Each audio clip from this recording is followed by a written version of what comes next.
Se dice que cuando te paras aquí en esta Rosa de los Vientos, gritas, se escucha un eco. Incluso en este momento escucho como si estuviera encerrado, como si fuera un audio acústico.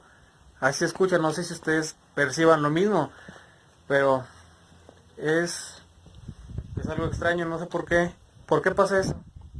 Nadie sabe. Justo en el centro del mirador se encuentra una rosa de los vientos señalando los 4 puntos cardinales donde existe un foco tonal. El foco tonal es un punto sobre la Tierra en el que ocurre un curioso fenómeno. Al estar parado en el centro y emitir algún sonido, este parece tener eco. Además, aseguran que es un punto energético ideal para sanar cualquier aflicción.